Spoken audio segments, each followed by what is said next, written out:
Temos a honra e a satisfação de receber nessa noite o professor Rodrigo Neri, ilustre palestrante, que a nós chegou por meio do seu amigo Elvan Loureiro de Barros Correia, dizendo que é uma satisfação tê-lo entre nós nessas quartas da inteligência, que não existiria sem um concurso autorizativo da professora doutora Eda Machado, mantenedora do Centro Universitário IESB, bem como do seu reitor, professor doutor Luiz Cláudio Costa, com o necessário concurso da professora doutora Niávila Assunção, coordenadora da graduação e do mestrado em Direitos Sociais. Partilho esse ato da vida acadêmica com os queridos e ilustres professores Tiago Santos Aguiar de Pádua, Larissa Martins Oliveira Silva, Elvan Loureiro de Barros Correia e José Rossini Campos do Couto Correia Júnior. Ausente, por razões superiores, a queridíssima professora Maria Margarete Garcia Vieira. Incontinente, passo a palavra ao palestrante para que ele discorra sobre o tema proposto, registrando mais uma vez o prazer de ter entre nós. Boa noite a todas e todos. Cumprimento o professor Rossini Correia, cumprimento os demais colegas. Professor, um desavisado já ia te chamar de professor Sacha Carvalho, e cometeu. Eu falei, não. Porque eu estou conhecendo, tendo a honra de conhecer o professor agora. Não. Prazer. Trabalhando em duas frentes hoje, mas eu moro em uma só casa, viu? Tudo bem. É só. Eu entrei aqui, para vocês verem a coisa, tem a ver com o que eu vou falar hoje, né? Eu entrei pela conta, estava aqui, defesa de doutorado, aí eu tive que sair para entrar pela. Eu criei um e-mail, então eu sei como é que é. Mas espero não ter errado o nome. É um prazer estar aqui. Agradeço o convite, a gentileza. Agradeço ao Elvan, colega Elvan, grande pesquisador com quem eu converso há muito tempo. Autor de uma pesquisa sobre um dos temas que, a meu ver, não tem recebido atenção e é um dos mais importantes e revolucionários. Eu, por deficiência de produção e falta de tempo, porque mesmo com minha deficiência, se eu tivesse mais tempo, eu estaria já me dedicando a isso. Ainda não escrevi sobre isso. E pretendo escrever, o Elvan bem sabe, porque é um tema que merece reverberação, que é o tema do habeas vitae, que espero também poder aqui fazer algumas pontes com a pesquisa do Elvan, que sempre me fascinou. Cumprimento aqui os queridos colegas presentes, Larissa, o meu querido irmão de pesquisa, Tiago Pádua, que é uma grande referência, perdoe a informalidade, mas o Tiago é sensacional. Veio aqui com certeza com sangue no olho para apontar vários defeitos das minhas perspectivas. Brincadeira, isso não é do Tiago, ele aponta de fato o que ele acha, mas o Tiago é um exemplo de pesquisador em Brasília que todos nós devemos seguir. Assim. É fundamental ver o que o Tiago está fazendo. Sigam ele no Instagram depois, porque ele é um rapaz mais velho que eu, mas é um pesquisador assim exemplar, em que me fio e em quem me inspiro literalmente todos os dias. Então é uma honra tê-lo aqui mais uma vez. A gente já conversou sobre isso em outro evento até, mas tê-lo aqui sempre estar junto com o Tiago, ouvindo as reflexões dele, que é um processualista, constitucionalista, civilista. O Tiago transita como ninguém. Não sei se no criminal também transita, né? Porque aí vai virar um Carnelucci, como ele bem gosta de pesquisar o próprio Carnelucci, né? Deve transitar também, que eu já vi ele escrevendo algumas coisas sobre. Enfim, desculpa o atraso, eu estava numa banca de TCC muito especial, não poderia, e agradeço a tolerância, não poderia faltar, porque é um rapaz muito dedicado e que bom que deu certo para a gente conciliar tudo isso. E, em síntese, iniciando para poupar o tempo de vocês também, eu vou falar sobre o que eu entendo ser a segunda parte e, todavia, principal do meu trabalho, da minha tese de doutorado defendida na UNB, recentemente, inclusive. No dia do aniversário, salvo engano, do nascimento de Karl Marx. Uma curiosidade assim, que não tem nada a ver com o trabalho, mas me chamou a atenção. O dia 5 de maio, se Eu acho que foi essa data que ele nasceu. Mas vamos lá, pessoal. A pergunta que não quer calar, né? Porque um grande desafio da minha tese foi ela mesma se justificar. Porque hoje em dia parece que com a proliferação de cursos jurídicos e a necessidade das pessoas literalmente terem o pão de cada dia, se tornou mais importante resolver problemas de maneira rápida, ainda que não efetiva, do que pensar. Isso também tem acontecido na academia. Uma série de repetições acríticas sem a devida reflexão, sem ter o tempo para refletir. E a pior coisa que pode acontecer comigo hoje, e graças a Deus adquiri esse hábito, é escrever algo sem o tempo que eu julgue necessário para refletir. Embora até tenha uma produção um pouco acima em termos de quantidade do comum, na verdade são trabalhos que eu estou refletindo há mais de 5 anos, sabe? E aí então, os daqui a 5 anos são os que eu estou pensando hoje, digamos assim. E por que eu falo isso? Porque a gente vê hoje, num cenário de inúmeras propostas sobre o que seria um fenômeno jurisdicional, uma situação curiosa. Que aí eu pergunto assim, e eu posso perguntar para qualquer processualista que ele vai se sentir dificuldade em responder essa pergunta, que é a seguinte: afinal, o que é a jurisdição? Considerando se antes já era difícil, num contexto em que a gente não tinha uma série de tentativas de inserção de variáveis na noção de jurisdição, hoje, então, o problema se torna muito mais complexo. Não é satisfatório, como até um professor faz uma crítica, o professor italiano Giovanni Verdi, que faz uma menção ao artigo 1º do Código Processual Italiano, que até é reproduzido, salvo engano, no artigo 12 do nosso Código de Processo Civil. Não é satisfatório dizer que jurisdição é a atividade do magistrado. Primeiro, porque é uma tautologia. Segundo, porque isso gera, e consequentemente, isso gera um conceito cíclico que fica correndo atrás do rabo e não explica nada. O que é essa atividade? Como identificar essa atividade das demais atividades do magistrado e por quê e qual a relevância disso? Nesse sentido, se fosse antes a gente pensar só no Poder Judiciário para definir o que é jurisdição, que essa foi a minha proposta, trazer um conceito de jurisdição que tivesse uma verdadeira relevância jurídica, que fosse pelo menos identificável, eu já teria dificuldade em refletir sobre a jurisdição somente tendo o âmbito da atuação do Poder Judiciário. Mas a doutrina dos processualistas, por quê? Porque, por uma série de razões, eu vou trazer depois, explicar o que foi, a doutrina dos processualistas, em geral, tenta inserir outras variáveis no contexto do conceito de jurisdição, o que torna a sua definição, a definição desse conceito, algo que hoje eu diria, pelo repertório que existe algo de absolutamente incerteza. Vejam só, quando se pensa em jurisdição, a gente pensa no judiciário, mas a doutrina processual já fala que a arbitragem também é um exemplo de jurisdição. Cito aqui ninguém menos, todo mundo conhece esse professor Cândido Rangel Dinamarco, é um grande exemplo. Há pessoas que tentam inserir algumas atividades de delegatários extrajudiciais. Há gente que insere processo administrativo. Há quem insira a atuação do CAD, que não deixa de ser um processo administrativo, mas a gente tem umas peculiaridades. Então, a partir do momento em que a gente insere, tem o fenômeno da jurisdição dita como dos povos originários. Então, a partir do momento que a gente insere todos esses fenômenos debaixo do guarda-chuva do conceito de jurisdição, a definição desse conceito, que uma coisa é o conceito, outra coisa é a definição. O conceito é a jurisdição. A definição é a explicação de maneira imediata do que é esse conceito, se torna uma tarefa mastodôntica e de grande dificuldade. E, a meu ver, isso gera uma espécie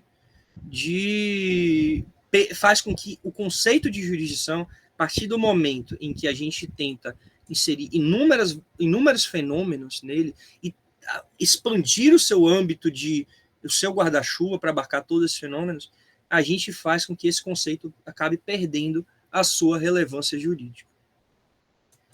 Jurisdição é um conceito que, inevitavelmente, envolve valores.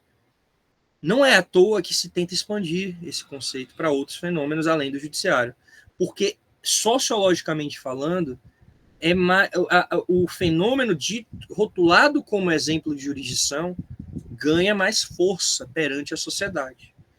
Inevitavelmente, a gente associa na noção, pelo menos no campo do processo de jurisdição, a algo de grande importância.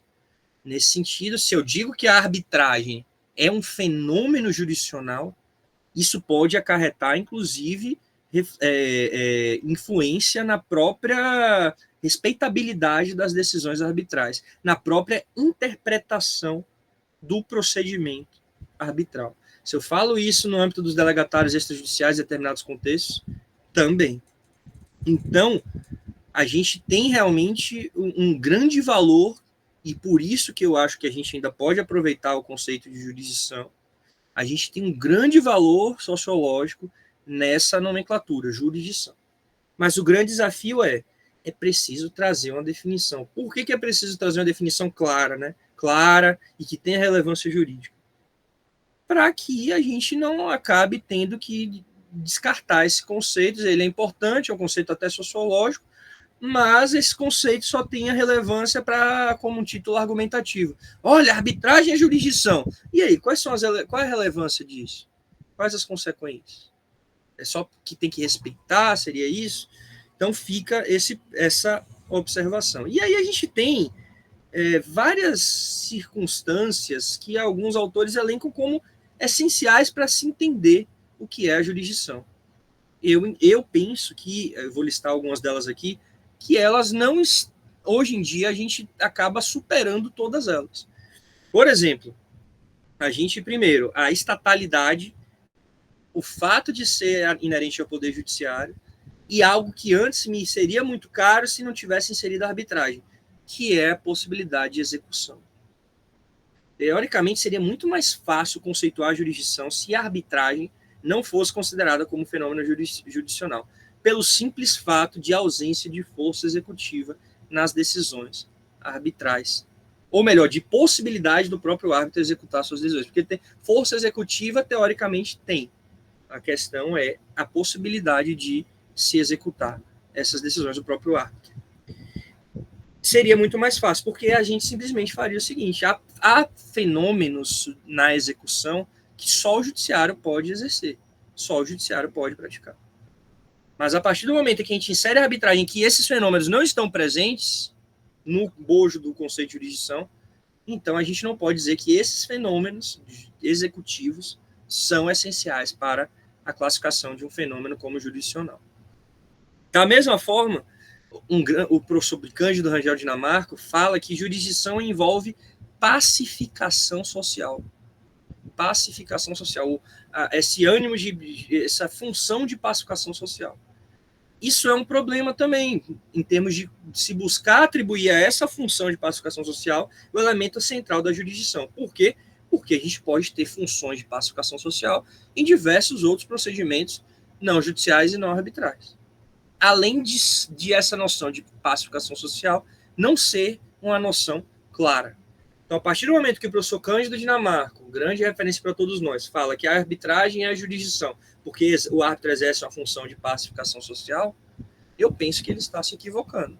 Imagino que até um julgador que faz manifesta-se num procedimento do CAD, um conselheiro do CAD, também atua buscando a pacificação social. Ninguém vai buscar, na verdade, o oposto da pacificação social. E, não obstante a grande relevância do professor Dinamarca, eu entendo que essa noção de pacificação social não está clara a ser suficiente para ser um critério para identificarmos um fenômeno jurisdicional e para conceituarmos a jurisdição como, por exemplo, uma função de pacificação social. Da mesma forma, a heterocomposição não é essencial para a definição de um fenômeno jurisdicional. Embora ela possa estar presente, em alguns casos, é muito comum vermos fenômenos jurisdicionais em que não há essa heterocomposição. E até podemos discutir se a homologação de acordos realmente seria uma resolução de questão ou uma simples análise de via procedimental, não obstante ser considerada como decisão de mérito. A presença de lide, famoso conceito Carnot-Luciano, que foi se alterando ao longo dos anos e que aqui no Brasil a gente tem um conceito cristalizado de lide que não necessariamente é o adotado por Carnot em todas suas perspectivas e por outros autores. Mas a gente sempre escuta falar lide como conflito intersubjetivo de interesse qualificado por uma pretensão resistida. Também a presença de lide não é essencial para que a jurisdição exista, para que um fenômeno seja jurisdicional. A gente pode pensar nas jurisdições voluntárias em que não se demanda a existência desse conflito de interesses qualificado por uma pretensão resistida. A gente pode pensar, adotar doutrinas recentes que falam na possibilidade de consultas jurisdicionais, até mesmo nas consultas feitas perante o TSE, enfim. Então, a lide não é o elemento essencial. Da mesma forma, a coisa julgada.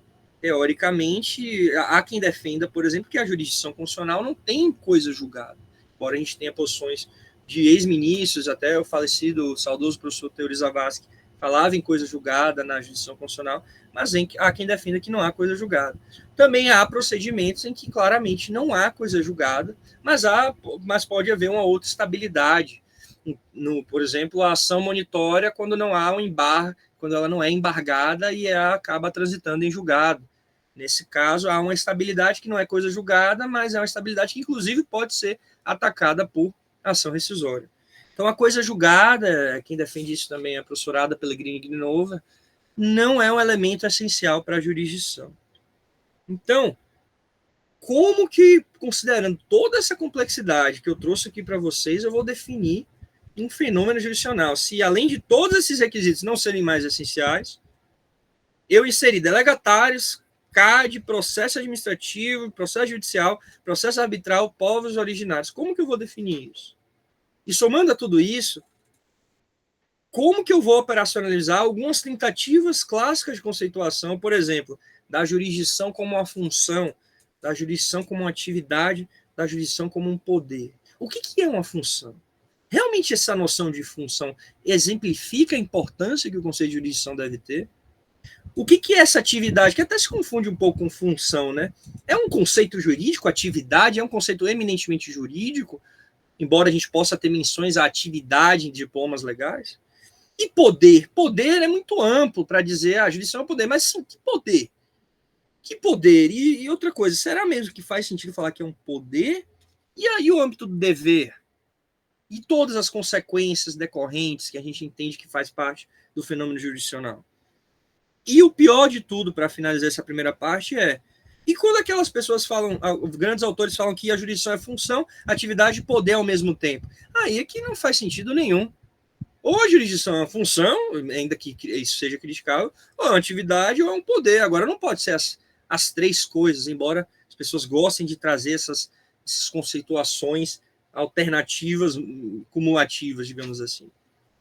Então, dentro desse cenário de, diria, caos conceitual, que eu desbravei e busquei trazer quem sabe, uma nova via para se entender a jurisdição. E o que eu busquei fazer? Primeiro, eu busquei fixar um elemento próximo comum e depois especificar o que seria a jurisdição. E aí o que eu entendi é o seguinte: todas essas definições de jurisdição não atribuem um valor eminentemente jurídico adequado a o que deveria ter a jurisdição. E aí, nesse sentido, que eu verifiquei o seguinte: função, atividade, poder. Qual é a origem disso tudo? A gente tende a pensar jurisdição é uma função, jurisdição é uma atividade, é o poder.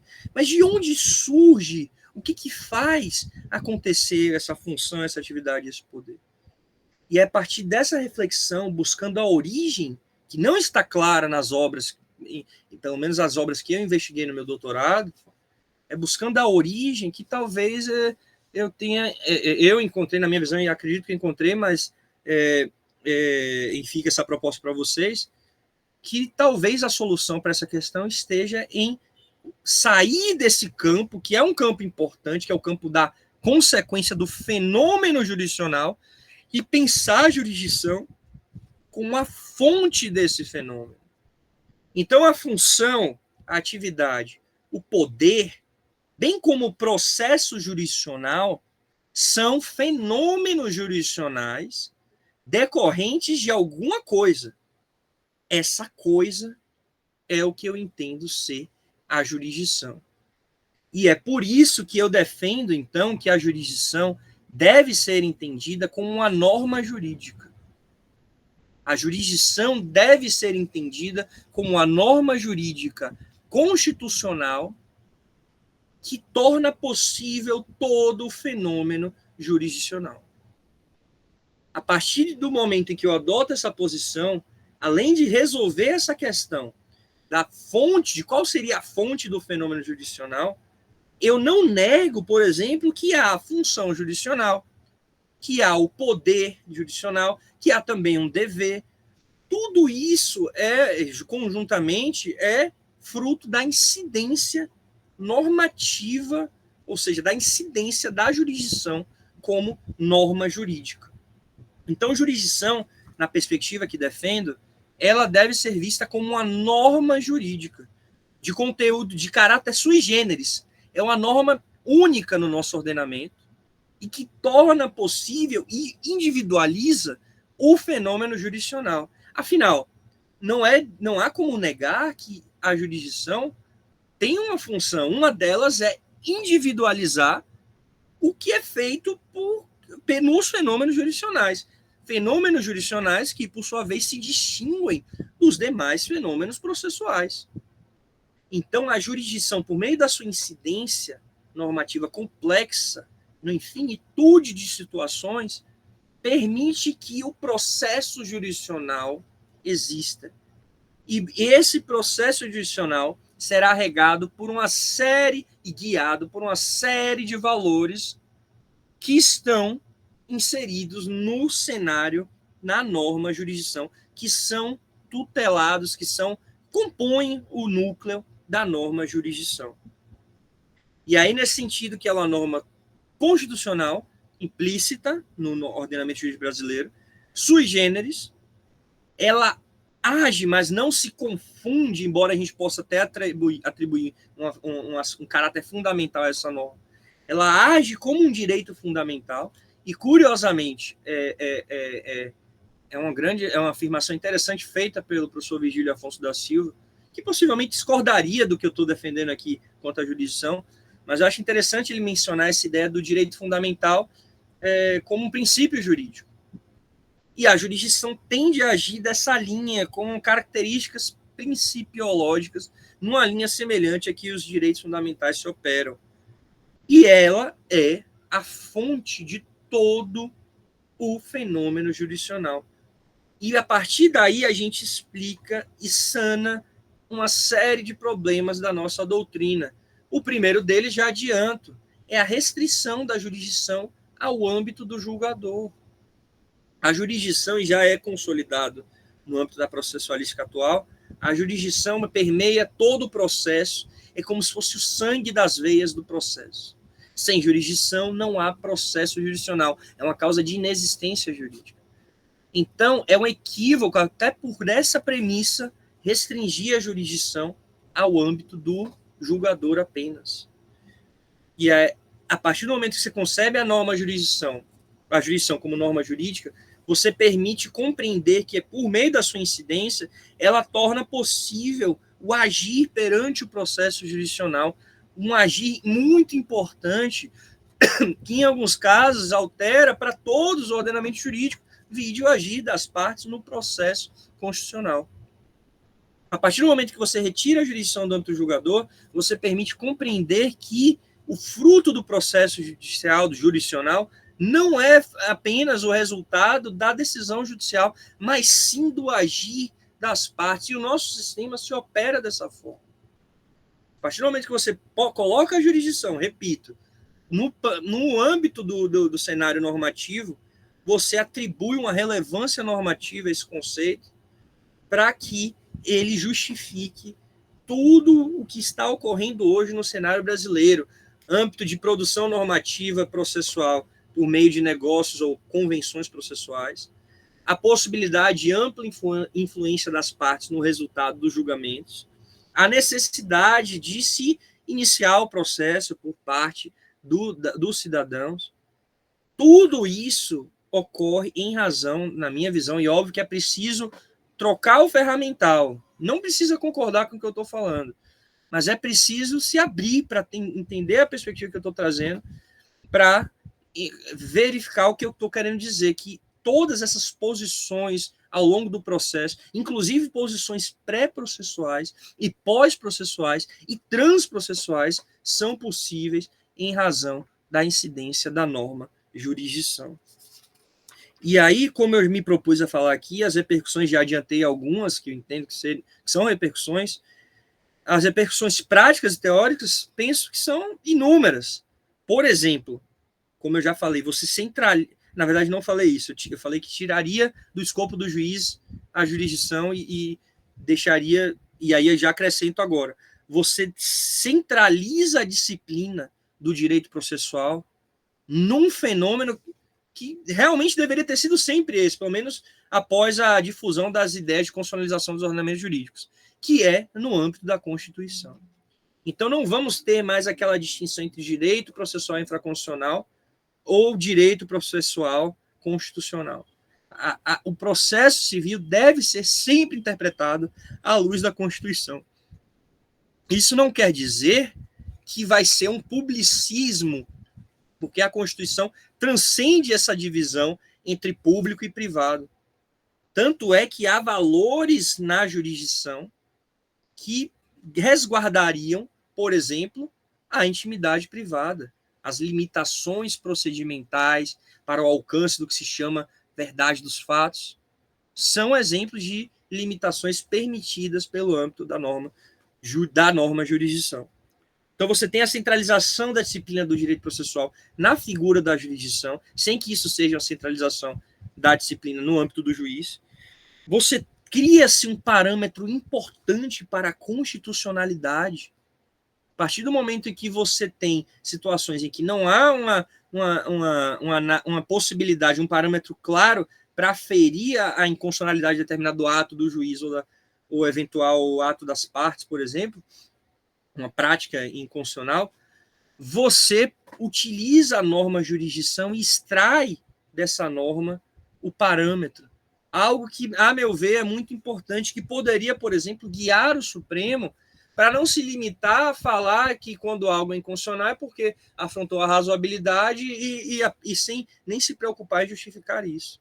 Então, você cria um parâmetro importante, e é óbvio que, como se trata de uma norma que tem tangência, ainda que seja sui generis, opera-se, de certa forma, como um princípio, e aqui, sem adentrar aqui na enorme, mastodôntica discussão sobre o que é um princípio e sobre se princípios existem, né? Parto do pressuposto que existem princípios no nosso sistema, a gente cria-se a possibilidade de termos um norte que será construído por meio de argumentação.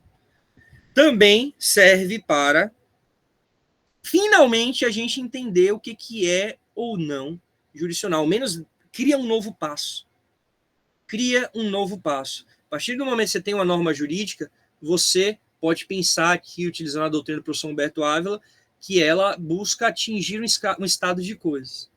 E a partir do momento que você pensa esse estado de coisas, você pode conseguir individualizar o fenômeno jurisdicional. Eu propus que estado de coisas seria esse na minha tese.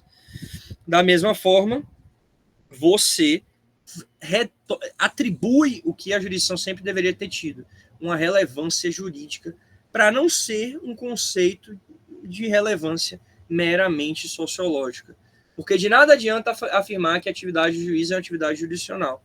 O que a gente vai ter que olhar é o âmbito dos casos concretos para ver os regramentos específicos. Por meio da retirada da jurisdição dessa discussão, colocando ela como fonte, a gente pode pensar de maneira mais adequada a operacionalização desse conceito em termos jurídicos.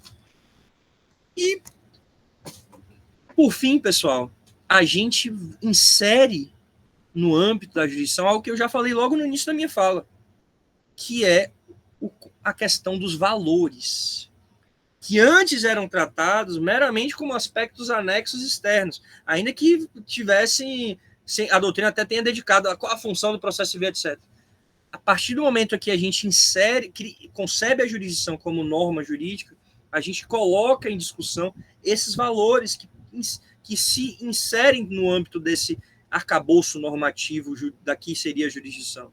E a partir daí a gente começa a debater qual é a função do processo à luz da norma jurisdição para que isso sirva de parâmetro de controle de constitucionalidade. E esse debate, então, não fique restrito apenas a uma discussão do que eu acho que deveria ser o processo e não importa, o que importa é que está na lei e ponto. E é a partir daí que a gente pode pensar em uma série de outras questões. E um desses valores é justamente o da dignidade da pessoa humana e da proteção da vida. Porque cá entre nós, num ordenamento que faça valer a jurisdição como norma jurídica, nem precisaríamos de uma lei, Elvan, para garantir um remédio para tutelar a vida. Seria algo evidente. Seria algo evidente. Agora sim, a gente vive num cenário em que ainda precisa se debater tudo isso, e a gente precisa, então, discutir para ter um procedimento, mas que é algo mais importante, mais nobre do que a pretensão que é exercida no âmbito de um habeas vita, conforme o próprio Elvan prescreve isso. Então, eu acho que talvez a atribuição de uma força normativa, de uma estrutura normativa ao conceito de jurisdição, então a jurisdição passando a ser definida como norma jurídica, possa, não é que vai solucionar os problemas, né? Eu até falei isso em algum momento, mas eu já adianto que eu me equivoquei ao falar isso. Não é que vai solucionar, mas talvez possa contribuir para o aprimoramento das discussões sobre o direito processual, que tem que inserir valores. O processualista tem que pensar sobre isso e tem que pensar também sobre o processo num contexto constitucional e não apenas num campo meramente retórico, mas num campo de ampla juridicidade. É isso que eu queria expor para vocês hoje. Agradeço a paciência e me coloco à disposição para a gente refletir. Será um prazer debater com vocês. Muito obrigado.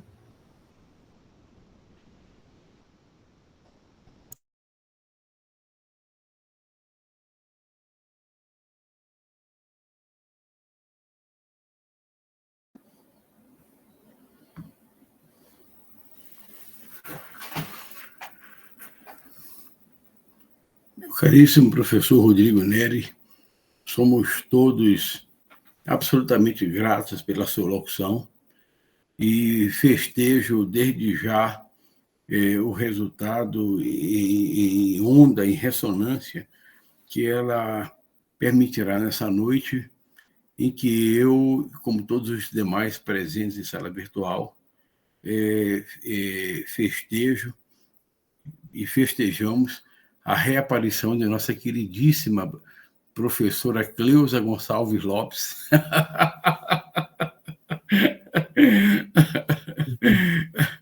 E a presença gratíssima a todos nós, né?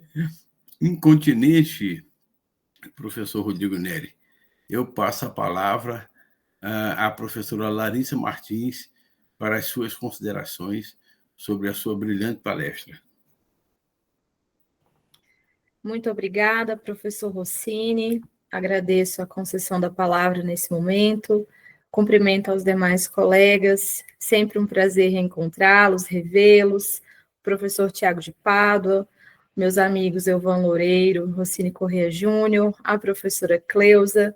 Muito feliz em recebê-los, Raimundo Lousada, e ao conferencista e brilhante professor Rodrigo Neri, a quem agradeço a exposição e a aula que nos foi concedida hoje nessa quarta de inteligência concedida pelo IESB. Interessantíssimo tema. Eu confesso que, talvez por não ser tanto dentro da minha área, me prendeu mais ainda a atenção, eu acredito que é um dos tantos temas trabalhados aqui nas lives de quarta-feira, que renderiam mais do que uma live, não é, professor Rossini? Acredito que poderíamos nos debruçar muito mais sobre esse tema, até fazendo um link não só com o tema do colega Elvan, mas também com o tema da dignidade, que foi trazido aqui por outros conferencistas, como o professor Danilo Magalhães também, e enquanto o professor Rodrigo fazia a exposição do tema, eu pensava, não é? Mas o que seria, então, atribuir uma força normativa ao conceito de jurisdição? Porque nós vemos a jurisdição, até então, ela é repassada como um conceito muito mais funcional, né? Mas seria trazê-la agora não só apenas como um conceito funcional, descritivo, mas como elemento normativo dentro do próprio sistema jurídico.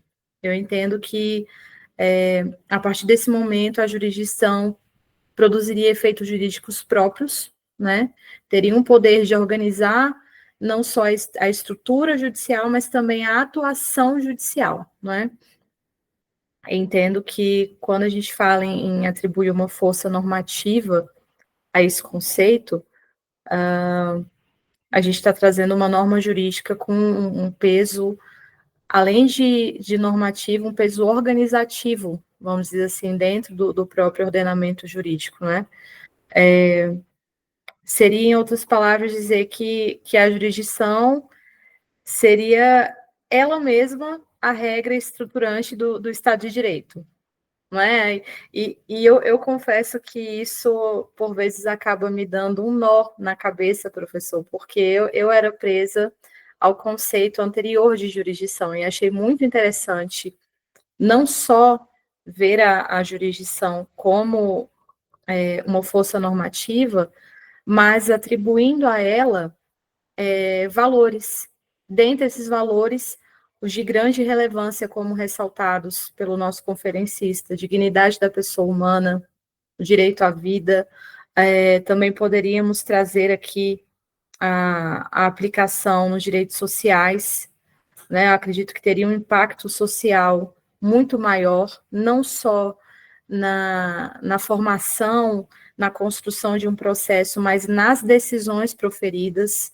Em muitos casos, como foi citado até do habeas vita, não seria nem necessário, talvez, um debate tão extenso, uma produção de provas tão grande, porque a própria a jurisdição como normativa já deixaria muito claro a importância e a necessidade da tutela desse direito,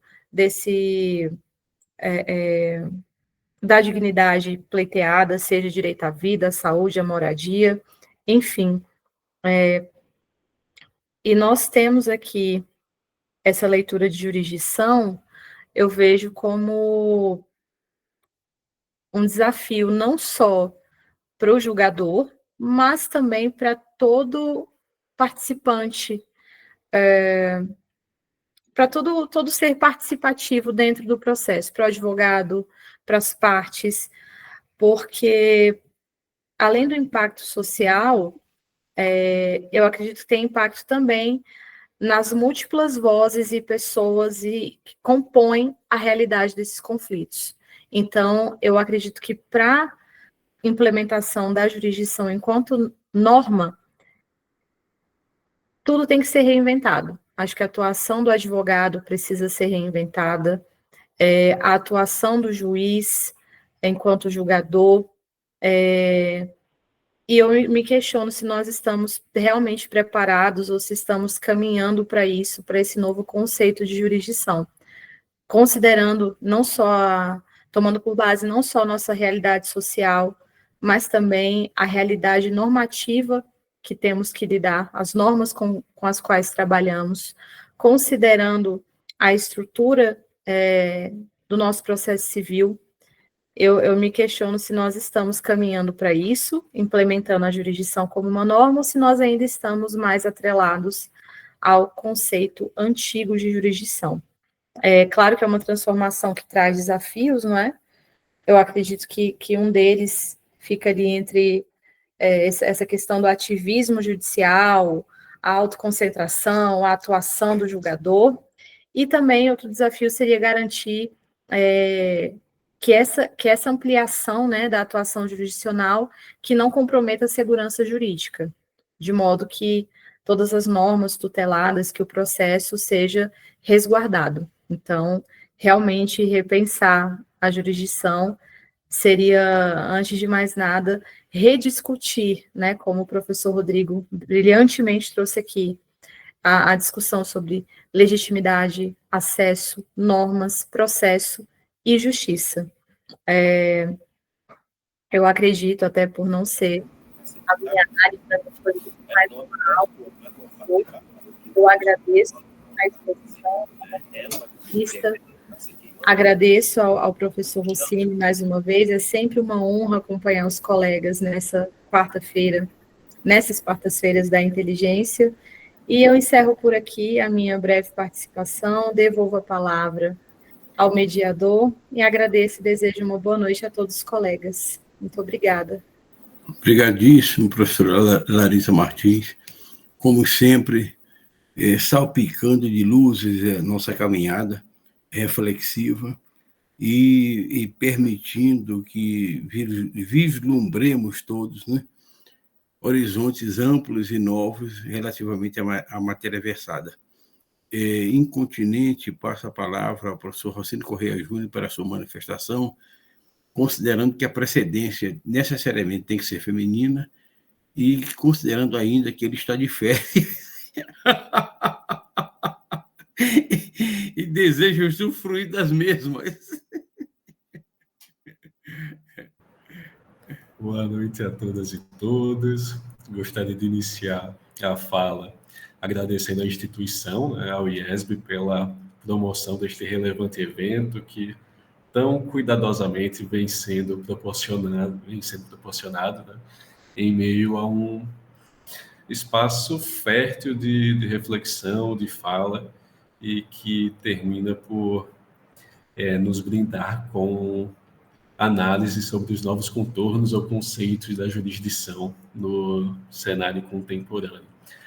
Agradeço também ao moderador, professor Rossini Correia, meu pai, ao expositor, pela densidade analítica que muito nos inspira.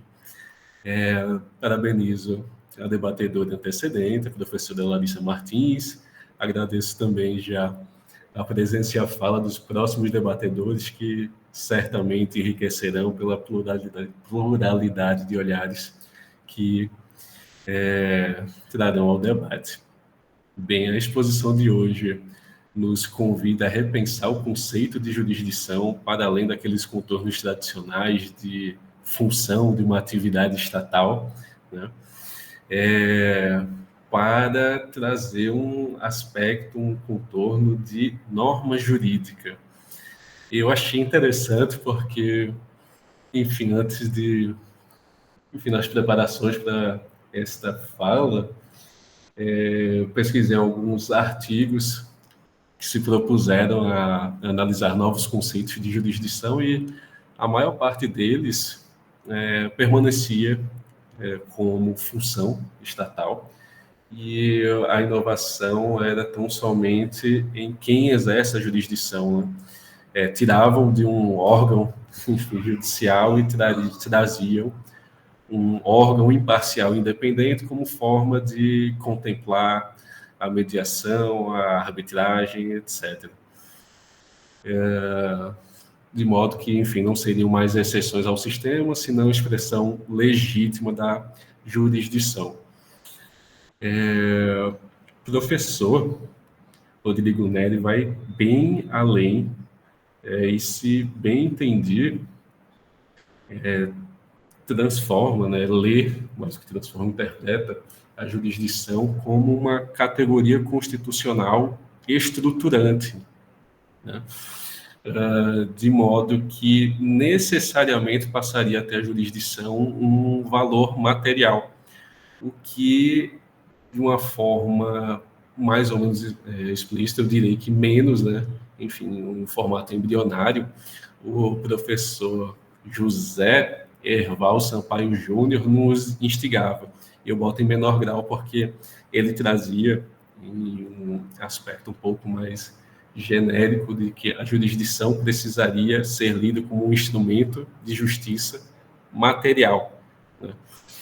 Nos alertando que aquele exercício jurisdicional que ignorasse as desigualdades sociais, por exemplo, não se trataria de uma jurisdição efetiva, não poderia se resumir em uma aplicação quase que automática da norma, alheio aos dramas das circunstâncias concretas e sociais.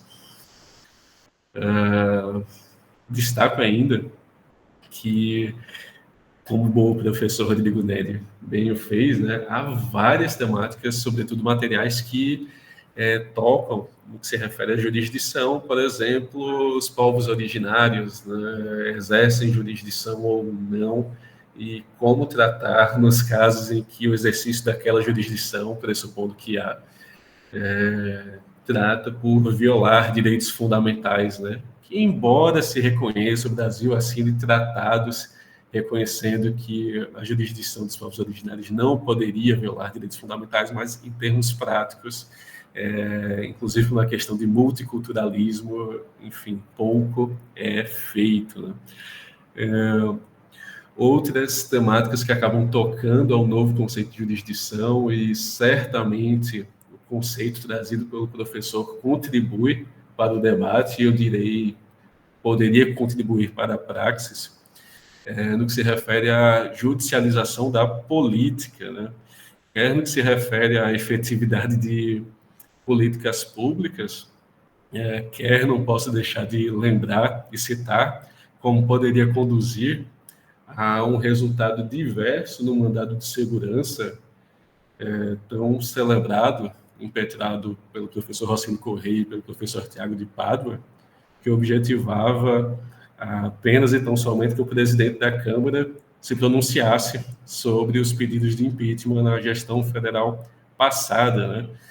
Houvesse um conteúdo material da jurisdição, acredito eu que o resultado não poderia ser tão lacônico como não há lei, não há previsão legal para a demanda apresentada.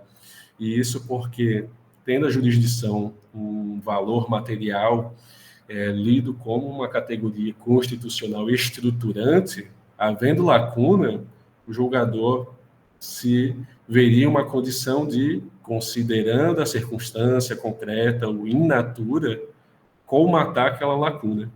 Então, enfim, confesso que muito me agradou essa inovação interpretativa, né?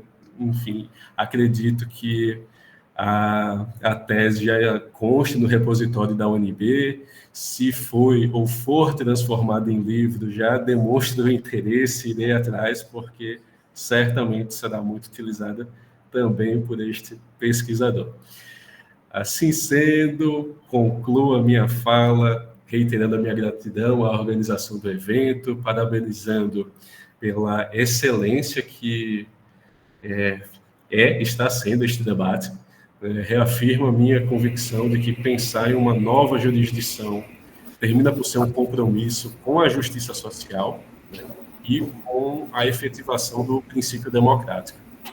Com isto, devolvo a palavra e agradeço. Obrigadíssimo, professor Rossini Correia Júnior, pela sua intervenção, sempre salpicada de fecundas percepções que ampliam as perspectivas dos temas versados aqui nestas quartas da inteligência. Com isto, eu entrego a palavra ao professor Elvan Loureiro de Barros Correia, responsável pelo convite ao professor Rodrigo Neri, para que socializasse o espírito conosco nesta noite. Professor Elvan Loureiro de Barros Correia, a palavra é sua. E desde já lhe encarrego de, ao final, depois da devolutiva da palavra ao professor Rodrigo Neri, apresentar as nossas despedidas em nome do Centro Universitário IESB ao ilustre conferencista. Boa noite a todas e todos. Eu agradeço ao IESB por essa oportunidade de estar sempre aqui nessas quartas-feiras da inteligência, ao professor Rossini. Agradeço a presença do nosso querido expositor hoje, professor Rodrigo Neri, todos os debatedores e as debatedoras e todos os alunos, professores presentes aqui nessa live.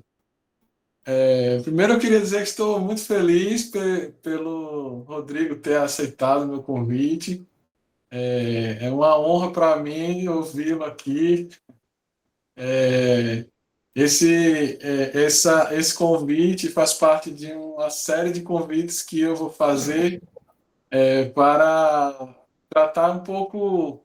Esse então, é o nós livro, temos os já foi ancestrais publicado como um por todo, Record. da família, todas as pessoas que faleceram, né? Foi Os publicado ancestrais. por Record. Mas, ao mesmo tempo, nós temos aí Professor, seu microfone.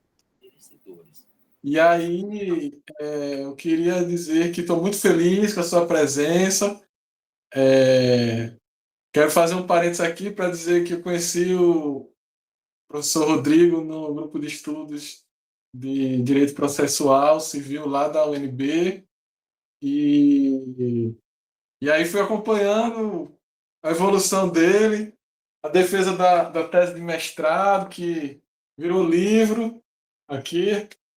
Também é um tema muito instigante sobre a coisa julgada.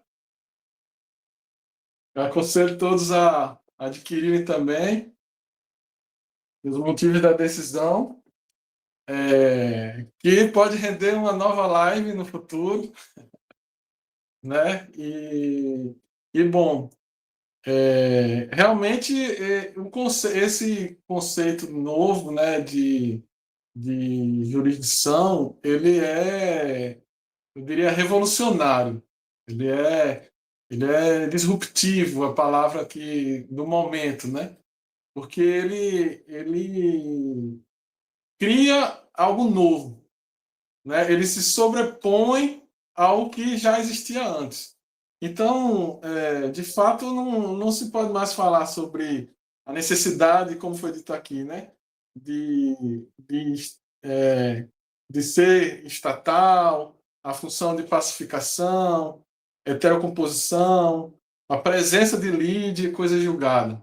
Na verdade, o poder jurisdicional, a jurisdição que vem da norma, né? Ela é o próprio exercício do poder jurisdicional. E, assim, eu acredito que a sua fundamentação vai além da Constituição. A sua fundamentação vem dos direitos fundamentais e, vamos dizer, tratados internacionais. Porque, em determinadas situações, a jurisdição vai ser exercida até contra a própria Constituição.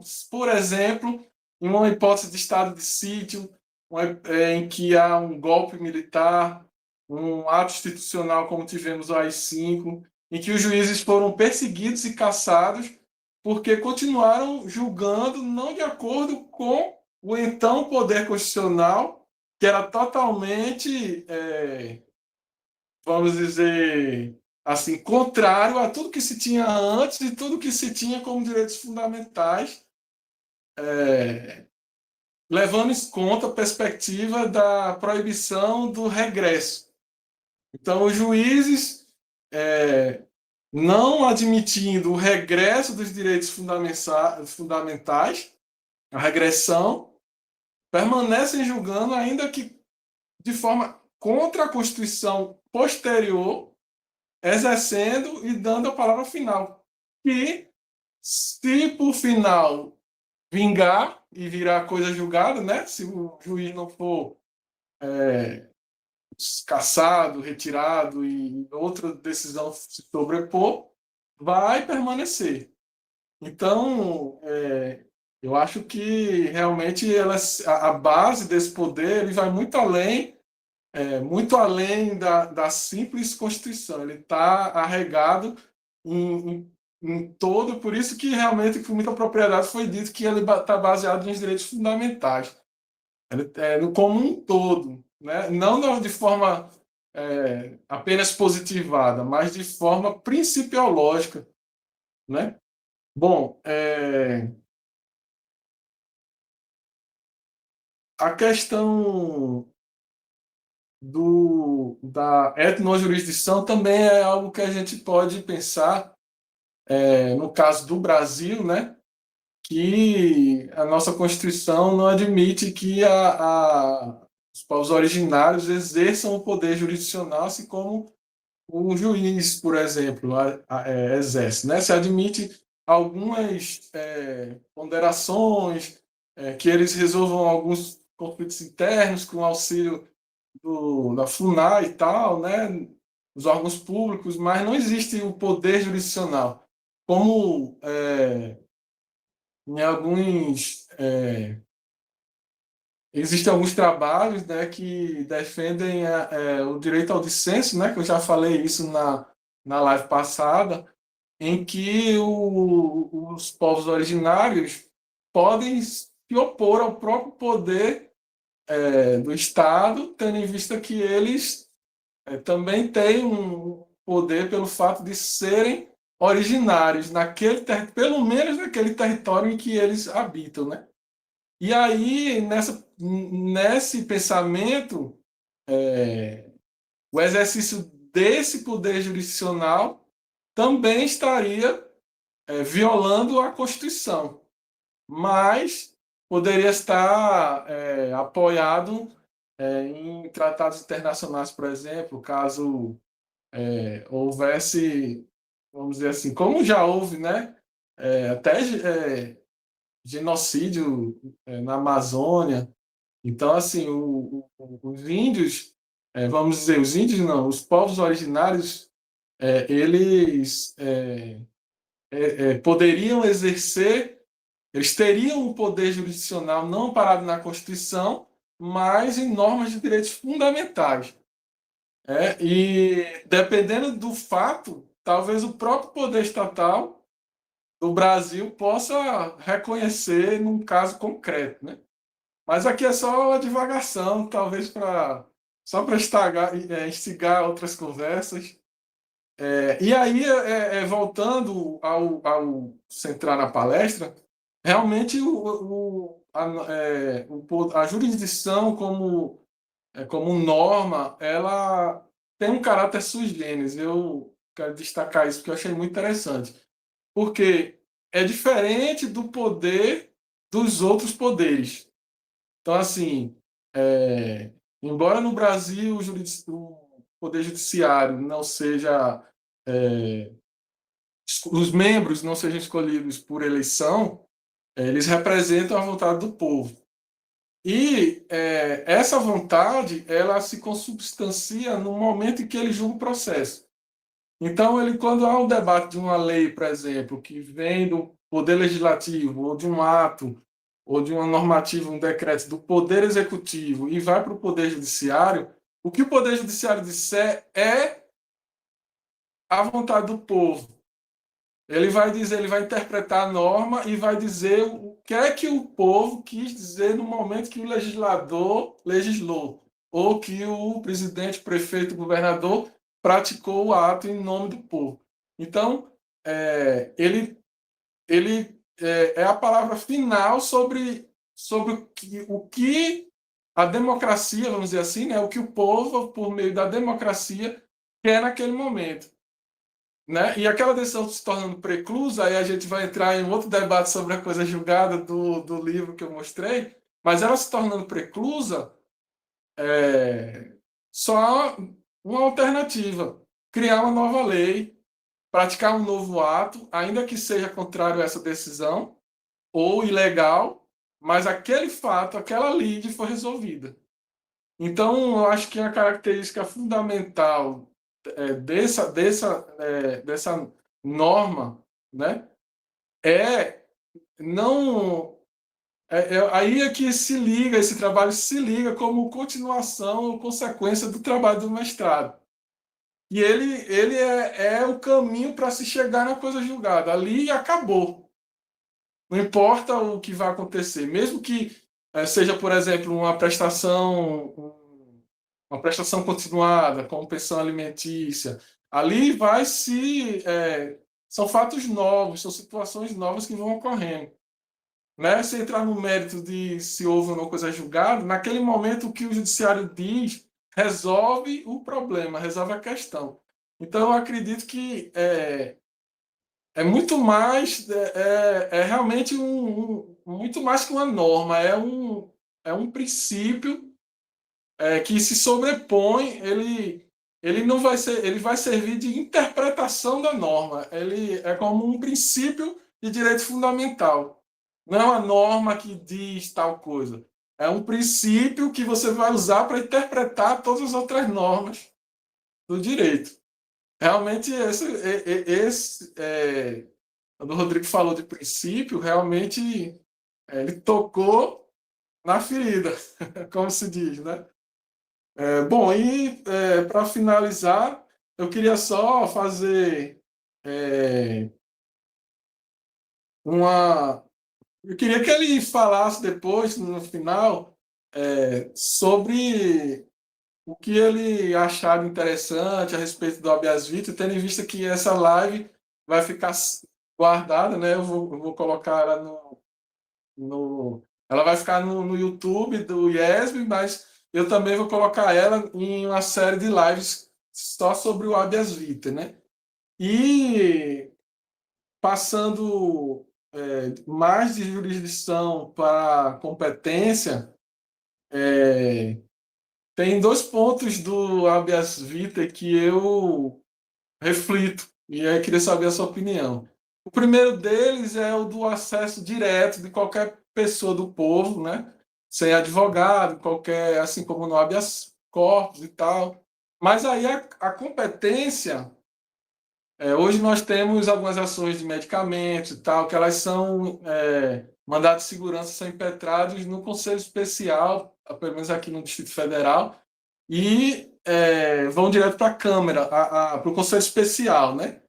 E aí, se fosse um habeas vita, teria que ser também no Conselho Especial.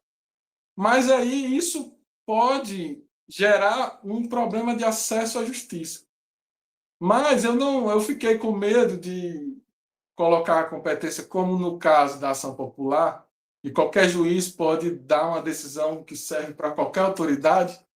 E aí eu queria que você falasse sobre isso, se seria, assim, o que você acha sobre isso, né? E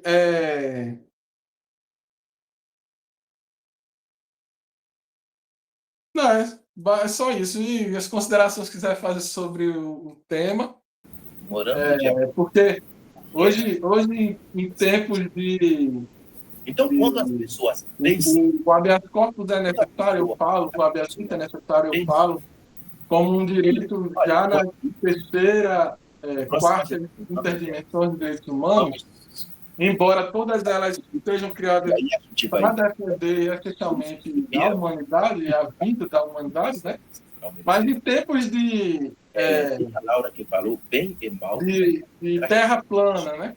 Tempos de pode até ser. Mas quando você alienação da população por meio de algoritmos, que você só recebe aquilo que você acredita. Então você está vendo vídeos sobre a Terra plana e aí começa a ver só vídeos sobre isso, daqui a pouco você acha que o mundo inteiro pensa isso, né? Então, em tempos de guerra de informação, as coisas mais essenciais que sucedem, os direitos mais essenciais acabam sendo necessários uma proteção maior, né? Ninguém engana então, ninguém. esse é um dos fundamentos. Mas aí eu quero lhe parabenizar por essa brilhante defesa e desejo que continue a carreira brilhante. Eu levar todos vocês e que decole, literalmente decole, e vá para fazer carreira internacional, congressos. E se eu puder, eu vou junto. Turma, a meditação. Um grande abraço. Eu devolvo a palavra para o professor Rossini. Alguém aqui pularia?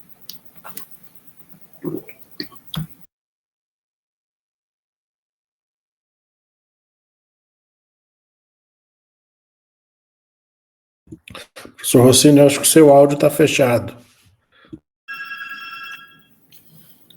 Professor Elvan, gratíssimo pela sua intervenção, sempre repleta de sabedoria, ponderando aspectos, abrindo o leque, pedindo mais, né? Porque é isso que faz com que a nossa reflexão avance, né? E, dito isto, passo incontinente a palavra ao professor Tiago de Pádua para a sua intervenção nessa noite, agradecendo sempre a sua disponibilidade em participar dessas quartas da inteligência, tornando-as mais. Professor Rossini, primeiro eu queria agradecer pela possibilidade de participar mais uma vez dessa atividade tão importante, acadêmica, como nós temos feito nas quartas-feiras, já há alguns anos, e queria também começar cumprimentando o Rodrigo Neri, que é um amigo que a vida me deu nessas caminhadas, é um pesquisador brilhante. Tive a oportunidade de estar com o Rodrigo algumas vezes e, de fato, é um pesquisador que muito orgulha a academia, Rodrigo. Então, receba meus cumprimentos. Faço aqui o registro que recentemente tive a oportunidade de estar junto com você na disciplina do professor Jefferson Carlos Guedes, e também tive a oportunidade de fazer uma leitura prévia da sua tese de doutoramento.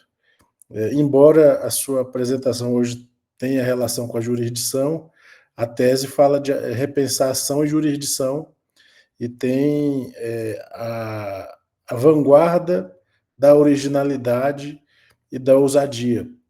E isso é muito importante e demonstra o quanto a nossa academia vem crescendo e com pesquisadores talentosos, assim como você, Rodrigo. Fico mais feliz ainda porque eu já tenho a notícia nas redes de que vai ser publicado em volume comercial a sua tese. Você botou aqui, inclusive, para o Rossini Júnior o link, e seguramente vai ser uma data em que nós iremos celebrar. Espero poder estar lá naquele dia para lhe dar um abraço e participar desse momento acadêmico, que sempre é um momento muito importante. É a celebração da vida de uma obra, é a celebração daquilo que importa para os pesquisadores, é um filho, um rebento, e tão bem urdido que foi numa caminhada, né, orientada pelo professor Cerezo, lá na UNB, e numa banca que eu não pude participar assistindo, gostaria, e o que eu soube é que foi uma excelente banca com professores do mais alto gabarito. Isso aí faz toda a diferença. Então, eu me sinto duplamente feliz por estar participando hoje também, Rodrigo, por ter ouvido você falar, mais uma vez, sobre um tema que precisa ser refletido sempre, e com a característica que você faz com muita frequência, que é crítica acadêmica, né?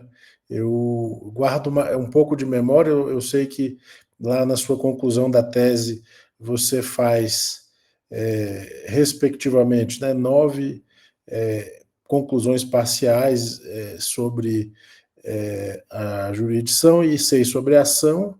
Há uma construção sobre uma leitura constitucional, e isso é muito, muito, muito relevante. Por isso eu digo aos que estão presentes agora, ao vivo em cores, mestrandos, alunos, que procurem a tese, discutam e compareçam no lançamento. Um bom presente que se dá sempre para alguém querido é um livro. Então fica aqui o convite para que quem puder comparecer, compre um para si e presenteie outro. E os presentes, que são livros passados à frente, são aquela corrente do bem que a gente costuma falar sempre, né? Cumprimento aos que falaram antes de mim, professor Rossini e a instituição. Eu tenho muito pouco a agregar, Rodrigo, o que você já disse, a referência que você já trouxe. Eu também penso que hoje nós não estamos numa banca, e nem você está sendo sabatinado, mas as reflexões que nós fazemos em voz alta, muitas vezes são apenas um compartilhamento de reflexões. E esse tema ele é renovado sempre que a gente pensa nele. Eu tenho a impressão, e para ficar numa referência muito simbólica, e até por isso não vou ultrapassar muito a questão da simbologia e da história, mas apenas para deixar registrado, que nós apreciamos muito as construções que fazem, a partir da abstração, o concreto, e fazem a utilização do concreto para refletir abstratamente também. Isso você fez desde o ponto de vista do ato de repensar a ação e a jurisdição, com as críticas pontuais, quando a abstração é vazia e quando a concretude também fica, de certa forma, incongruente com as diversas teorias, construções que são apresentadas. E aí eu sempre costumo dizer, Rodrigo, que o direito, ou pelo menos a parte acadêmica que se debruça sobre o direito, ela tem algumas virtudes e muitas maldições. Eu acho que a principal caracterização simbólica de virtudes e tradições acaba sendo a figura que nós temos como reverencial, que é Hermes, né? Hermes, mensageiro dos deuses, originário para as reflexões sobre hermenêutica, e ao mesmo tempo é um delinquente. O professor Lênio Streck faz essa referência com alguma frequência, embora muitas vezes ele também não diga o motivo, e seguramente eu acho que vale a pena a gente prestar atenção no elemento simbólico. Todo mundo às vezes esquece que o caráter de se acusar Hermes como um delinquente, e por consequência todos nós que exercemos atividade hermenêutica também vamos ter uma espécie de pecado original como delinquentes, não no sentido pejorativo, mas no sentido metalinguístico e simbólico. Talvez isso tenha levado a uma construção tão complexa, mista e muitas vezes equivocada das perspectivas de ação e jurisdição. Isso é importante e eu faço uma breve reconstrução. Isso está gravado no livro que o professor Gilmar Mendes publicou, chamado Moreira Alves e o Controle de Constitucionalidade, quando ele resgata uma referência de que a ação direta declaratória, como ele chamava lá atrás, né? Ação direta declaratória ou ação declaratória direta de inconstitucionalidade não era ou não seria uma ação no sentido tradicional. E misturação com processo, e talvez quisesse dizer jurisdição, quando ele complementa e diz que não é a não ser um processo de caráter político. Então, quando se cria uma referência que mistura indevidamente ação, jurisdição e processo com política, sem maiores construções, nós temos, de fato, potencialidades destrutivas do ponto de vista acadêmico. E isso me faz me recordar também, Rodrigo, de um fato que talvez seja um pouco mais constrangedor para a academia brasileira de uma forma geral. Eu costumo sempre fazer uso, nos últimos 2 anos com mais frequência, e agregando as leituras, o livro do Pietro Costa, que é Iuris Dictio, da década de 60. E o livro do Pietro Costa, ele aborda a tradição de jurisdição desde uma característica da composição do poder político medieval.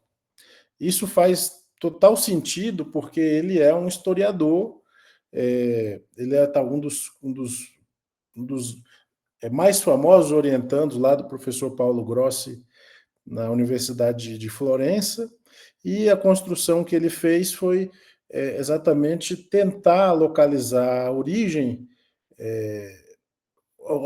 simbólica, mais uma vez dizendo, né, da expressão jurisdição, jurisdictio, a partir da construção que dela fizeram os glosadores, sobretudo o glosador que ele parou para analisar, que era Irineu. Então, numa referência ireniana, como ele chama, junto com a construção do modelo de jurisdição da Igreja Católica, e seria ali, portanto, essa referência, havia uma construção de poder, de potestas e de mistura entre poder e julgamento. Quem pode, quem não pode, julgar e ser julgado. E o que eu atribuí aqui é mais ou menos uma fala aberta, quase irresponsável, tá, Rodrigo? A minha fala aqui nesse momento. A minha fala é no sentido de que talvez nós não tenhamos superado aquele momento em que o Pietro observou, ele quis analisar aquilo ali entre 1100 e 1430, mais ou menos, no sentido de que ali surge jurisdição como confusão entre poder e dever. Quem pode julgar, quem não pode, mas especialmente com a confusão da construção da linguagem.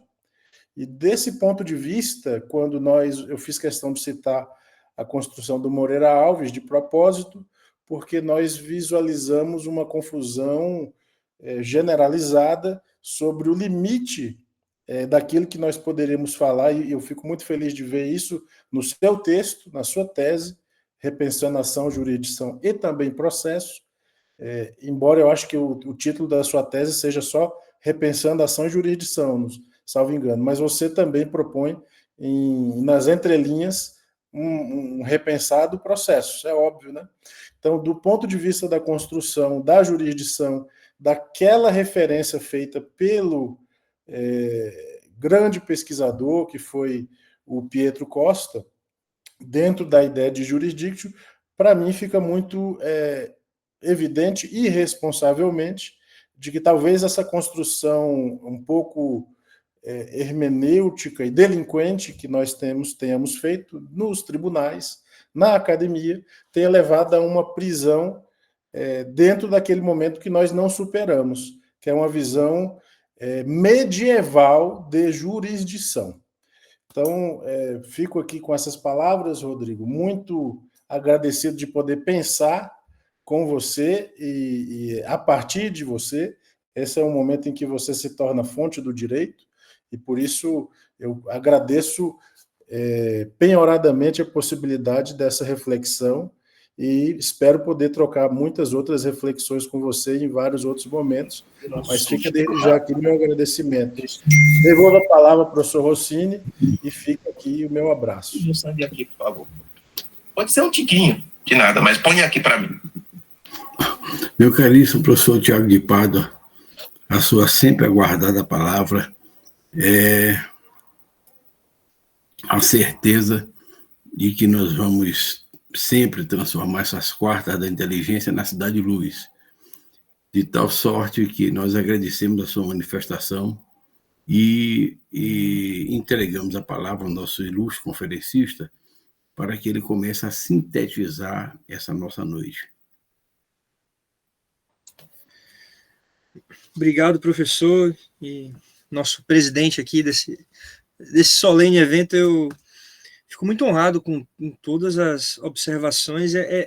Tem um comentário assim que eu peço que fique entre nós aqui. Não sei se vai ser publicado, vai se tornar pública essa reunião. Se se tornar, não tem problema. Depois eu me resolvo com o pessoal. Mas é incrível. Assim, eu tenho conversado em alguns setores sobre essas perspectivas minhas.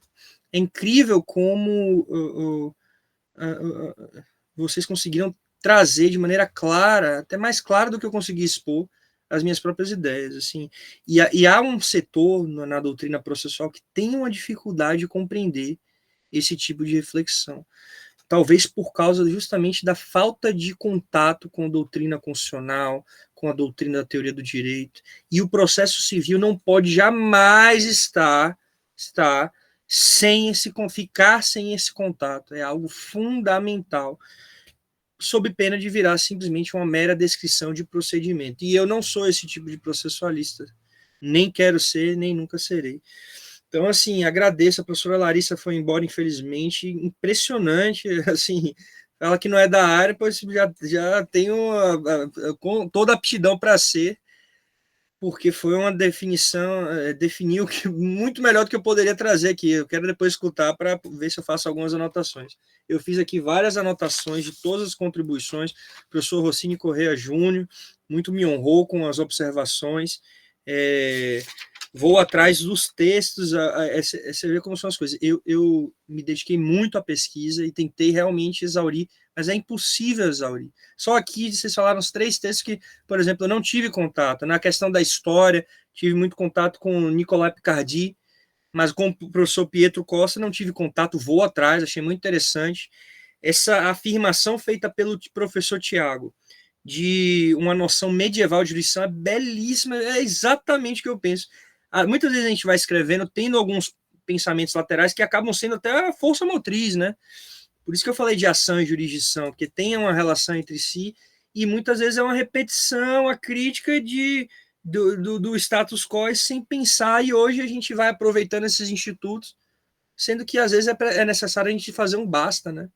Enfim, então, quanto ao que o professor Elvan falou sobre a questão da competência, eu penso que a jurisdição pode ser muito útil para o habeas vita também nessa questão de reforçar, porque dentro dos escopos inseridos na norma de jurisdição, seria possível você reforçar um aproveitamento dos atos eventualmente praticados num cenário de incompetência, enfim, ao máximo, porque, obviamente, que a gente teria que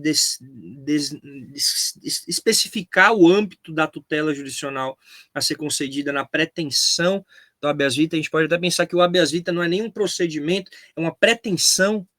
Então, um pouco na linha do que se fala da pretensão da ação declaratória da querela nullitatis. Acho que o habeas vita, sendo visto como uma pretensão, a gente consegue aproveitar ao máximo.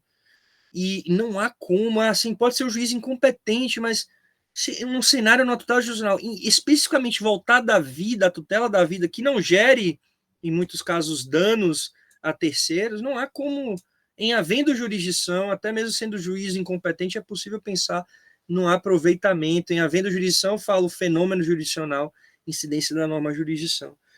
Um dos grandes desafios, que eu confesso que deixei incompleto aqui, foi estabelecer quais os critérios que eu entendo para, por exemplo, se definir que um fenômeno é jurisdicional. Mas eu deixei de trazer aqui porque eu demandaria mais uns 40 minutos e eu sei que todos nós temos o direito fundamental a um bom sono. E aí, nesse sentido, eu insto vocês a dialogar comigo. Eu publiquei essa tese, está em fase de pré-venda, pela editora Totti, coloquei o link aqui para vocês. Quem não tiver condições de adquirir o livro, entre em contato comigo, que a gente dá um jeito. Quem tiver condições e quiser prestigiar, é muito importante fazer apoia a gente, porque eu, pessoal, não ganho nada com esse livro. O que eu ganho é essas oportunidades de estar aqui ouvindo e sempre pensando, olha, como a gente pode melhorar. A minha tese é uma tese inacabada e vai ser inacabada para sempre, porque a gente não tem como alcançar a perfeição, estamos longe disso. Mas talvez a gente esteja um pouco mais próximo do que eu entendo ser o cenário ideal, que é essa disposição nossa de estar debatendo esses temas, de estar refletindo nesse horário da noite e pensando em melhorar o nosso direito. Acho que esse é o melhor caminho. Acho que os processualistas precisam se atentar a isso. Eu vejo aqui que temos processualistas aqui que já se atentam, e não espero mudar o mundo, mas espero que ao menos não saia aqui calado, daqui desse mundo calado. Então, eu grito, e vocês gritam aqui comigo. Muito obrigado.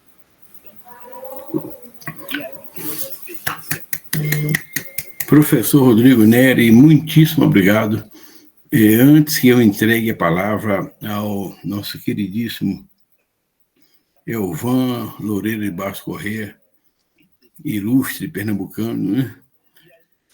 para que nenhum despece em nome do Centro Universitário IESB, eu quero registrar, sensibilizado, né, a significação de sua participação nessa noite, lhe perguntando se há previsão de lançamento do seu livro, dia e hora e onde, em Brasília. Possivelmente será em agosto, ainda não, por irresponsabilidade minha, ainda não fixei a data, mas vai ser possivelmente na UNB, e me comprometo a passar todas as informações. Será um prazer receber todos e todas. É importante fazer lançamentos, para quem publica livros, é importante. Eu vou fazer e pretendo realmente contar com a presença de quem puder aparecer. Vai ser uma honra recebê-los. Contem comigo. Você me permite uma sugestão? Nós acabamos virtualmente de nos conhecer, mas talvez fosse melhor o lançamento num local de referência de lançamento de livro em Brasília. A UNB não o é, né? Quem sabe no Sebinho, a livraria Sebinho é excelente, sim, com certeza. Que é um lugar que se tornou, depois do fechamento do restaurante da 504, era 104 Sul, né? Do Carpedim, né? Sim, Carpedim, é verdade. Carpedim, que era o local tradicional, década após década, de lançamento de livro em Brasília. Depois que o Carpedim fechou, Brasília experimentou um pouco o Centro Cultural do Banco do Brasil. Lá existe lançamento de livros, mas o acesso não é fácil, bem como não é fácil o acesso à Biblioteca Nacional de Brasília. Termina que, na verdade, o Sebinho vem se tornando cada vez mais o local de maior facilidade de acesso e de maior visibilidade. Sim. Examine, é uma sugestão, só uma sugestão, a possibilidade de fazer no Sebinho, porque eu creio que a ocorrência de público será maior no Sebinho do que em qualquer outro lugar de Brasília, nesse momento, né? Mas é uma sugestão só. Tá? Anotado, já anotei aqui. Muito obrigado. Tá? E se precisar de negociar com a Cida, que é a gestora do Sebinho, o professor Tiago de Pádua, que mora no Sebinho, né? É o Daza Norte, né? Eu acredito, não, também mora. Esse Sebinho me faliu já. Eu não consigo entrar lá e sair sem gastar. Desculpa a expressão, não tenho esse dinheiro sobrando, mas sem gastar uns R$2.000 de livro lá. Fácil. Depois é condômino. Só um adendo que as aulas do mestrado do professor Rossini, na época que eu fiz, eram lá no Sebinho. A gente ainda está aberto a vaga de mestrado aí, porque eu vou aproveitar para entrar também. Sendo no Sebinho, então, obrigado pela recomendação. Tá certo. E, na verdade, o tema é absolutamente palpitante, professor Rodrigo Nelli. Enquanto Voz Mercê falava, eu recordava de Jean Bodin, né, com seus livros sobre a República, né, lá no Renascimento, em que ele estava discutindo a questão essencialmente do poder, né, absolutamente do poder, e dizia que, na verdade, o primeiro sentido de soberania era exatamente esse: quem define a jurisdição. Olha a dimensão política da jurisdição, um negócio fenomenal. Tá? Poder incide sobre a jurisdição, a capacidade de dizer o direito, definir quem o diz em nome do poder do Estado. Tá? Enfim, esse é um tema de uma riqueza absoluta. E como é um tema de uma riqueza absoluta, eu vou entregar a palavra para despedi-lo, né, ao profeta do habeas vitae, professor Evan Loureiro de Barros Corrêa.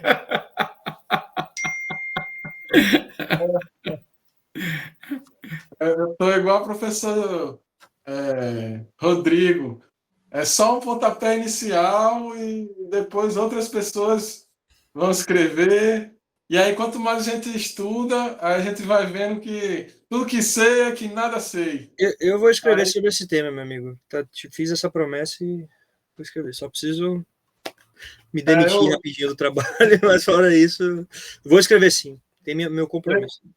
Eu conversei até com o professor Rossini para a gente tentar lançar uma publicação, né, professor? De um compêndio só de artigos e textos, resumos, resenhas sobre o habeas vitae. E como eu já falei, você já estava convidado antes e agora está intimado a fazê-lo. Vamos. Se quiser fazer individual ou fazer autoria coletiva, pode ficar à vontade. O importante é falar sobre o tema, né? Um registro, né, professor Elvano Loureiro, que o nosso queridíssimo Raimundo Lousada Júnior defendeu recentemente a sua dissertação de mestrado, e há na dissertação de mestrado todo um capítulo referente à fome e habeas vitae, né? Inclusive, como eu estava falando no início da live, né? O único professor que eu consegui, nas minhas pesquisas, descobrir um texto sobre o habeas vitae é o professor Miranda Neto, da UF. E eu consegui entrar em contato com ele e, a princípio, se não tiver jogo do Fluminense, ele deve fazer uma live com a gente no dia 5 de agosto, na terça-feira. E aí, você já tá convidado também a participar. Ele deve trazer muitas coisas. O artigo dele fala sobre o direito à alimentação, o mínimo existencial, e é correlato com o tema do Raimundo Lousada e também com o Rossini Corrêa Júnior, que também está escrevendo sobre esse tema e também deve dedicar algumas palavras, espero que muitas, sobre o habeas vitae, né? E aí o observatório a ideia do observatório é justamente essa: incentivar a produção doutrinária sobre o tema e pesquisar produção, jurisprudência, direito internacional, tudo sobre o tema e tudo que for preciso para o tema continuar andando. Então, você já está convidado, se quiser participar do nosso grupo do WhatsApp. Todos aqui estão convidados. Se quiser, eu mando o link. Conte comigo. Quem sabe, então, queria agradecer a sua presença, por ter aceitado o nosso convite. Estamos muito honrados. O IESB, em nome do IESB, eu agradeço por essa brilhante explanação, daquelas de tirar o fôlego. Mais uma quarta-feira que a gente vai dormir e não consegue parar de pensar. Vai dormir e continua raciocinando, acorda no outro dia e não sabe se dormiu. É isso mesmo. Passa a semana inteira matutando, como se diz, né? E aí muitas indagações virão e certamente lhe convidaremos novamente e, se for possível, será um prazer tê-lo aqui para falar dos outros temas. E agradeço a sua presença em nome de todos e estamos muito gratos. Caríssimo professor Elvan Loureiro de Barros Corrêa, verifique o seguinte: se será possível, professor Miranda Rosa, de, em vez de falar na terça, ele fale na quarta, em um dos nossos programas das quartas da inteligência. É porque na quarta ele dá aula, professor. Né? E aí eu conversei com ele falou que nas quartas é muito complicado. Agora ele tem alguns horários durante o dia. Então, vamos fazer o seguinte. À tarde e de manhã. Vamos fazer e à o seguinte. noite ele só pode às terças e quintas. Se houver consenso e disponibilidade de agenda, vamos fazer uma quarta da inteligência, excepcionalmente na terça, para que ele integre a nossa agenda. Certo. A ideia é que seja sempre às quartas, né? Mas, não podendo ele na quarta, a gente, como já fez noutra ocasião com os nossos amigos moçambicanos, mudando o horário, a gente muda de dia dessa feita, para que ele fale numa quarta da inteligência, que será na terça. Já está feita. Fungibilidade, aproveitamento, enfim, Isso, você dê qualquer nome aí que você quer. Aí, nesse caso, ele teria que nos remeter foto, tema e microsíntese curricular, que nós, em havendo disponibilidade na nossa mesa de debatedores, faríamos, na verdade, uma quarta da inteligência na terça. Tá? Certo. Eu vou conversar Negocie com ele isso, tá? E eu queria que o senhor visse depois a possibilidade da gente fazer uma live novamente direto de Moçambique sobre esse tema também, envolvendo algum tema do observatório. Por favor, sugira o tema que eu negocie com os nossos amigos moçambicanos. Depois conversamos. Por favor, tá? Com isso, professor Rodrigo Neri, mais uma vez, muitíssimo obrigado. Tá? Forte e afetuoso abraço. Mais do que convidado para retornar, tá? Com um tema tão palpitante quanto este, né? Abrindo o debate e com o seu compromisso de definir dia, hora e lugar para o lançamento do livro, para que nós possamos prestigiá-lo como é do nosso gosto. Afetuoso abraço a todas e todos, né? Declaro encerrada esta quarta-feira da inteligência. Muitíssimo obrigado. Né? Obrigado a todos. Obrigado, professor. É um prazer. Prazer grande. E até a próxima. Até a Tchau, próxima. tchau.